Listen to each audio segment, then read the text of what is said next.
Elon Musk's ex-wife, Justine Musk, famously said, "Elon does what he wants and he is relentless about it. It's Elon's world and the rest of us live in it."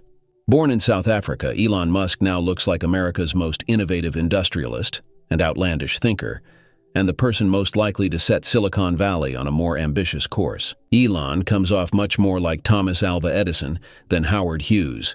He's an inventor, celebrity businessman, and industrialist who has the ability to take big ideas and turn them into big products. Even from young age, Elon exhibited all the traits of a curious, energetic child. He picked things up easily, and his mother, May Musk, called her son as brilliant and precocious. May said, "Elon seemed to understand things quicker than the other kids." The perplexing thing was that Elon seemed to drift off into a trance at times. People spoke to him, but nothing got through when he had a certain distant look in his eyes. This happened so often that Elon's parents and doctors thought he might be deaf. May said, "Sometimes he just didn't hear you." Doctors ran a series of tests on Elon and elected to remove his adenoid glands, which can improve hearing in children, but nothing changed. Elon's condition had far more to do with the wiring of his mind than how his auditory system functioned. May said, "He goes into his brain and then you just see he is in another world. He still does that. Now I just leave him be, because I know in his mind he is designing a new rocket or something." For Musk, these pensive moments were wonderful. At age 6, he had found a way to block out the world and dedicate all of his concentration to a single task. Part of this ability stemmed from the very visual way in which Musk's mind worked. He could see images in his mind's eye with a clarity and detail that we might associate today with an engineering drawing produced by computer software. Young Elon spent his time reading comics and science fiction novels. A boy fantasizing about space and battles between good and evil is amazing. A boy who takes these fantasies seriously is more remarkable. Such was the case with young Elon Musk.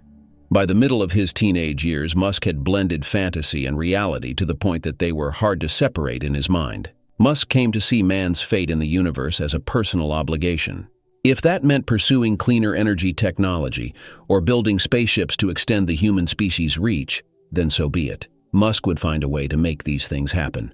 Elon said, "Maybe I read too many comics as a kid. In the comics, it always seems like they are trying to save the world. It seemed like one should try to make the world a better place because the inverse makes no sense." At around age 14, Elon had a full-on existential crisis. He tried to deal with it like many gifted adolescents do, turning to religious and philosophical texts. Musk sampled a handful of ideologies and then ended up more or less back where he had started, embracing the sci-fi lessons found in one of the most influential books in his life, The Hitchhiker's Guide to the Galaxy, by Douglas Adams. Elon points out that one of the really tough things is figuring out what questions to ask. Once you figure out the question, then the answer is relatively easy. I came to the conclusion that we should aspire to increase the scope and scale of human consciousness in order to better understand what questions to ask. The teenage Musk then arrived at his ultra-logical mission statement: "The only thing that makes sense to do is strive for greater collective enlightenment." Famous software engineer and inventor Edward Young said, "To me, Elon is the shining example of how Silicon Valley might be able to reinvent itself and be more relevant than chasing these quick IPOs and focusing on getting incremental products out."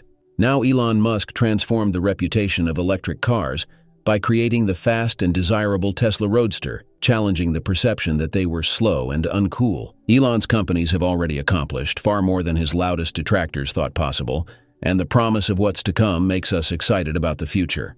I hope you liked this video. Thanks for watching.